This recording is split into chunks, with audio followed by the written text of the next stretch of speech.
In this lesson, we're answering the question, how do you graph radical functions? Now, in the warm-up, you reviewed square and cube functions, as well as the domain and range of each. In this lesson, we're going to be taking a look at radical functions. So in this next part, you're going to take a look at square and cube root functions, as well as the translations of each. And as you graph, think about the domain and range of each function. Let's take a look at the parent square root function, y is equal to the square root of x. Now, I know x cannot be negative because you can't put a negative into the radical, so I have a domain here of x greater than or equal to 0. And let's use a table of values to help us out, starting with 0. So I can take the square root of 0 to equal 0. Well, what other values can I choose for x? Well, let's work with just perfect squares so that we can see what this graph is going to look like without having to do with irrational numbers. I can take the square root of 1, the square root of 4, which equals 2, the square root of 9, which is equal to 3, and the square root of 16, which is equal to 4, and I can plot each one of these values on the coordinate plane. Now, as I plot these values, I know I'm only going to be working in the first quadrant because I see I only have positive x values and positive y values. In fact, I can identify the range as y greater than or equal to 0. Well, let's start with 0, 0. There's 0, 0, 1, 1, can be right about here. I have 4, 2, which is going to be right here. 9, 3, which is going to put me up here. And I wouldn't be able to plot 16 for my graph because my x values don't go all the way up to 16, but we have enough to see what the shape of this graph looks like. We see it as like a sideways parabola. As the x values increase, my y values will continue to get larger, but not as fast as we would see in a standard parabola, y is equal to x squared. So here's the graph of the parent square root function. Now let's take a look at the domain and range of the cube root function.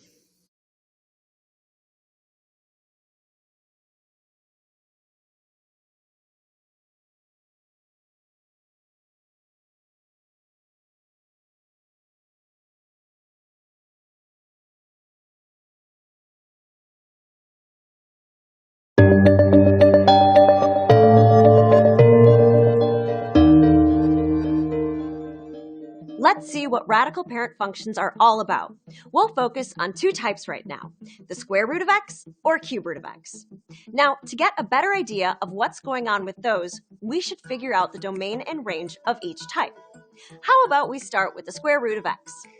The square root of x actually has a big restriction. Remember, when I'm dealing with real numbers, I can't take the square root of a negative. Because of that, my domain is values of x greater than or equal to 0. We can also see that on the graph. Now, if we only plug in positive values or 0 for x, we're only going to get positive values or 0 for y, right? Of course. So our range is y values greater than or equal to 0. We could show that on the graph here. All right, let's switch over to the cube root of x. This time, there are no restrictions. I can take the cube root of negative numbers, positive numbers, and 0, which means I end up with a domain from negative infinity to positive infinity, all real numbers. And when you plug in positives, negatives, and 0 for x, you get positives, negatives, and 0 for y. So we have a range that's also all real numbers.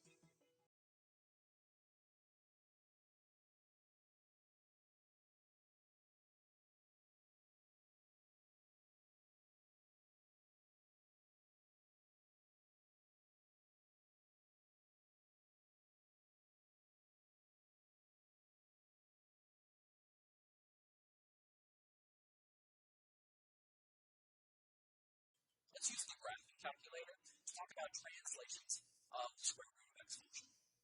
Now, y equals square root of x, notice that it has a domain of x greater than or equal to 0, and y greater than or equal to 0. Because you can't take the square root of a negative number, nor would you be able to get an answer of negative if you took the square root of a number.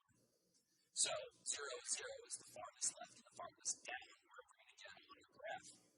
Now, 0, 0, 1, 1 is also a key point because the square root of 1 is 1, and 4, 2.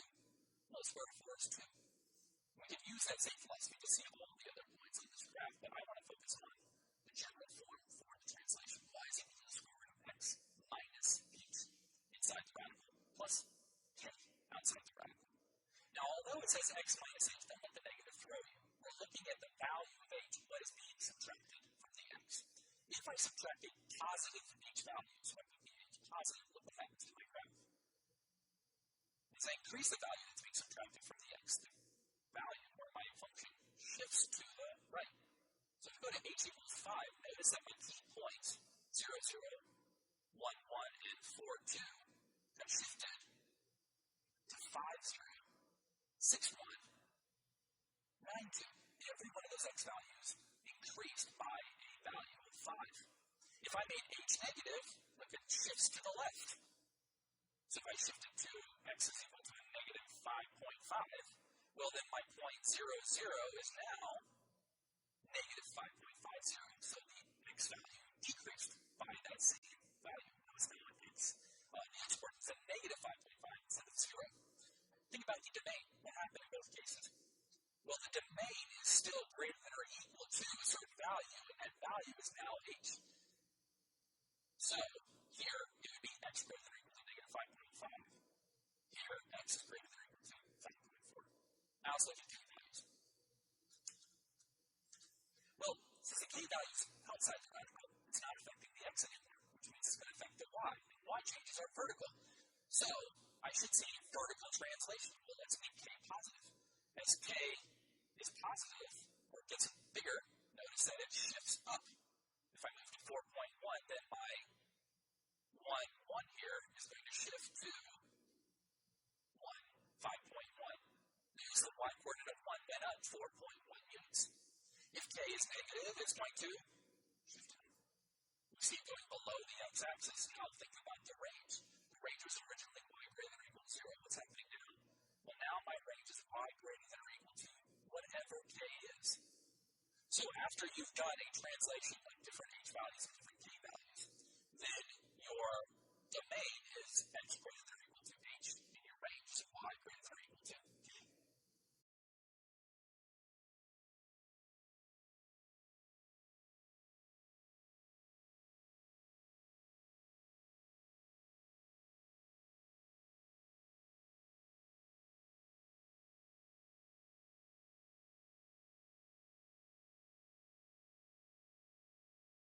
Now let's take a look at the cube root function. Here I have the cube root of x minus h plus k.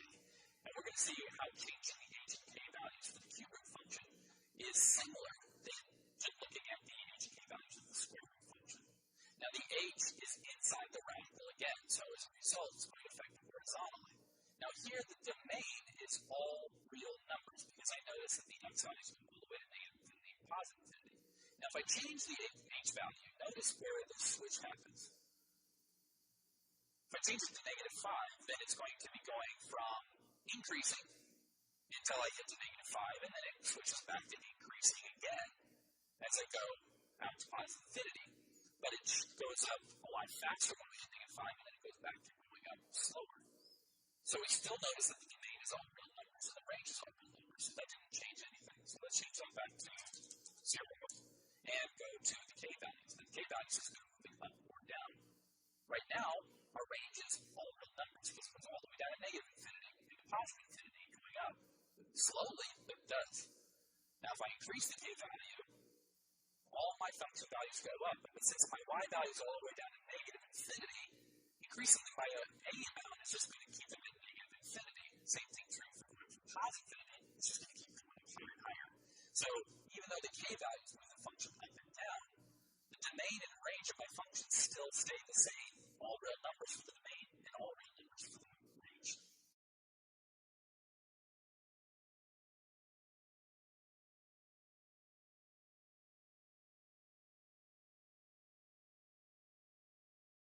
We're answering the question, how do you graph radical function? And we've taken a look at the parent function square root of x and the parent function cube root of x. And we saw the domain and range of each one of those, especially dealing with changes in translation, vertical and horizontal. Now let's take a look at those parent functions and how the graph and the equation of the radical function compares when we start dealing with a graph that's been reflected or dilated. Let's take a look at reflections over the x-axis. Now the square root of x, when that's reflected over the x-axis, the new equation becomes y is equal to a negative square root of x. This gray dotted line represents the original function y is equal to the positive square root of x. And the solid line is going to represent the new function y is equal to the negative square root of x. Now notice that the domain stayed the same. It's still x greater than or equal to 0. Because I reflected over the x-axis, then all my y values, which originally were positive, are now going to be negative. So now my range is all y values less than or equal to 0. Now let's take a look at the cube root function. For the cube root function, let's make that negative. Now this dotted gray line again represents the original parent function of y is equal to the cube root of x. What happens when I make it negative? Where all the y values are going to become the opposite of what they were. So I'm going to end up with values like this, and then on top for this side, it's going to look like that. So this becomes the new function of y is equal to the negative cube root of x. Now, notice something that's interesting. My domain stayed the same, negative infinity to positive infinity. My range stayed the same, negative infinity to positive infinity. Now, why did that happen? Well, it's because the cube root of x is an odd function. And since the original function is reflective, symmetric about the origin, then the opposite of that function will also be symmetric about the origin.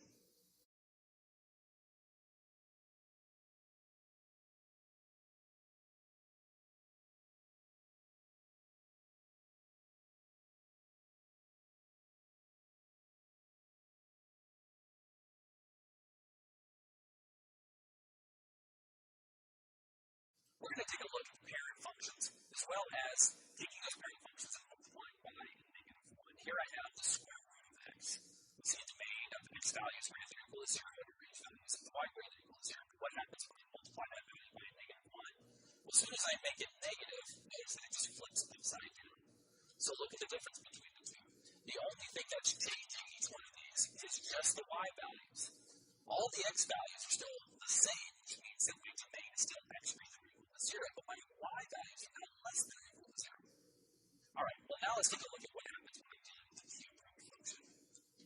So let's get to this one. We're going to do the cube root of x. So I have the cube root of x, and all I did in the calculation is just type in CVRT. You can also look for it in the alt keys of the cube root of x.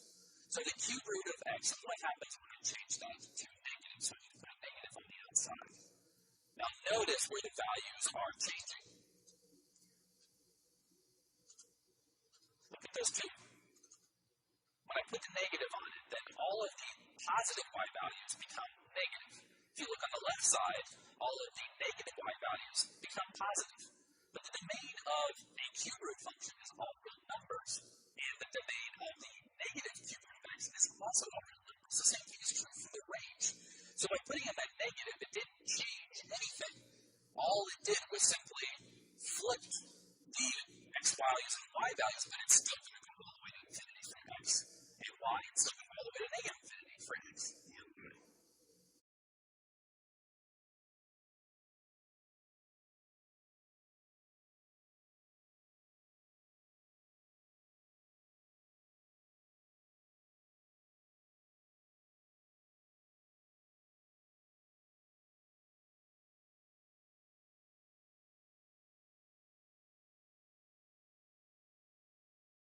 Let's take a look at dilations. Now I'm looking at an a value that's being multiplied by the square root of x. And since it's on the outside of the square root, it's going to affect my y coordinates. We're going to see how that happens. Now y equals square root of x is the parent function. We're going to keep that on here so that as we change the value of a, we can see that what it's going to compare like to the parent function. Now first let's talk about the domain and range of the parent function. The domain is, well, I have greater than or equal to 0. And the range, well, looking at the y coordinates, is also greater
fact, if I go to negative 1, then what I get is an exact reflection of the parent function.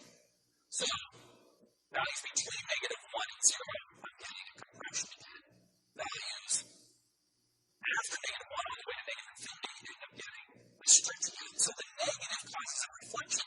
But notice that if you're just looking at the absolute value of A, we can say the absolute value of A, that's after negative 1 towards positive infinity. Sorry, greater than positive 1 towards positive infinity, or less than negative 1 to negative infinity, those causes stretches. Between the values of negative 1 and 1, we end up getting compressions. Now, if A is equal to 0, well, it's just going to be a straight line, so we can't really use that. But let's go ahead and take a look at negative, just to get an idea of domain and range. Domain is still the same, but now the range, well, we see that the range is now switched over to y less than or equal to 0.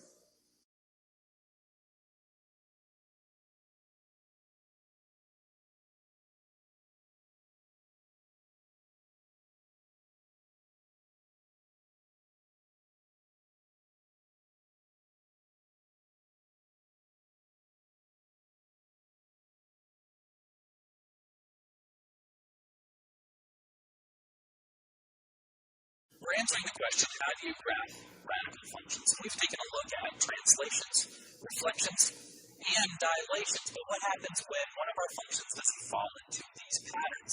So we're going to go in a little bit more closer look at the dilations of this. Because we can take a new function and try to rewrite it in such a way that it can be expressed as one of these, specifically dilations. Say I had y is equal to the square root of 4x. Well, something like this could be rewritten as the square root of 4 times the square root of x, or 2 times the square root of x. Or you could take something that you don't recognize into something you do.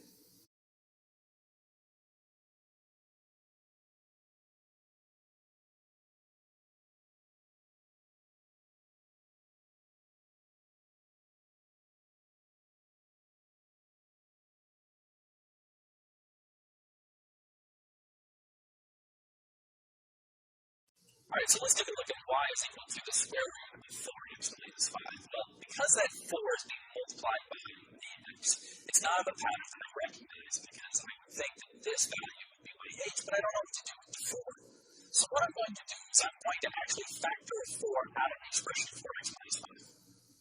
So I have the square root of 4 times the quantity of x minus, well, if you divide 4 away from 5, I'm going to get 5 fourths.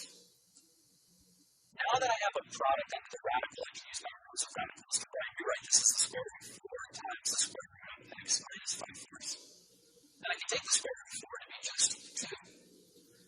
So 2 times the square root of x minus 5 fourths. Well, now I have a pattern that I can recognize. I have an a value equal to a positive 2, and I have an h value equal to a positive 5 fourths, which means that I can take my existing parent function, y is equal to the square root of x, and now apply a horizontal shift of 5 fourths to the right,